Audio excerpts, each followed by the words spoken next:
நண்பர்களே,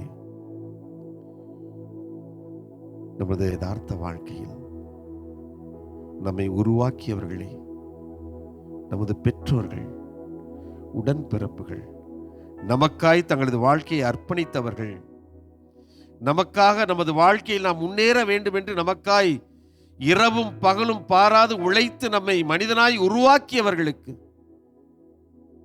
அவர்கள் உயிரோடு இருக்கின்ற பொழுது, அவரது அன்பை மதிக்கின்ற வாய்ப்பு நமக்கு கிடைத்திருந்த பொழுதும் எத்தனை முறை அதை நாம் வெளிப்படுத்தி இருப்போம். வெளிப்படையாய் அந்த அன்பை நாம் அவர்களோடு பகிர்ந்திருப்போம். நன்றி உணர்வோடு நாம் வாழ்ந்திருக்கிறோம். யோசித்து பார்ப்போம். நானும் நீங்களும் பேதுரு அல்ல. நமது பெற்றோர் இறந்த பிறகு உயிரோடு வந்து நான் உங்களை அன்பு செய்கிறேன் உங்களுக்கு தெரியாதா என்று சொல்லுகின்ற பாக்கியம் நமக்கு சத்தியமாக இருக்காது.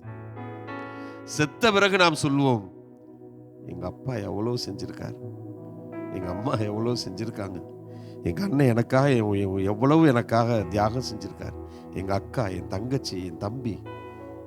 உயிரோடு இருக்கின்ற பொழுது அதை நம்மளால் சொல்வதற்கு நமது ஈகோ என்று சொல்கிறார்களே தடுக்கிறது. சுயநலம் தடுக்கிறது. சுய கௌரவம், வரட்டு கௌரவம் தடுக்கிறது. நண்பர்களிடத்திலிருந்து பெற்றுக்கொண்ட நன்மைக்கு நாம் நன்றியற்றவர்களாய் வாழ்கிறோம். நண்பர்களே, இந்த வாழ்க்கை ஒரு முறை மட்டும்தான். இந்த வாழ்க்கை ஒரு முறை மட்டும்தான்.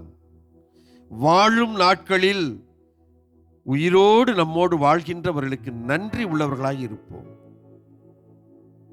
நாம் யாவரும் பேதுரு அல்ல. நம் பெற்றோர்களுக்கு மீண்டும் இந்த உலகிலே உயிர் கிடைக்காது. நம்மை அன்பு செய்தவர்கள், நம்மை ஏணியில் ஏற்றி பார்த்தவர்கள், நம்மை உலகத்தினுடைய ஒரு மனிதனாய் உருவாக்கியவர்களுக்கு அந்த பாக்கியம் இல்லை. மோட்சத்தில் இருக்கலாம். ஆனால் வாழும் நாட்களில் நன்றி உள்ள மனிதனாய் வாழ்பவன்தான் மனிதன். அவன்தான் ஆண்டவரால் அன்பு செய்யப்படுகிறவன், ஆண்டவரால் அரவணைக்கப்படுகிறவன். அதுதான் இன்றைய பாடம்.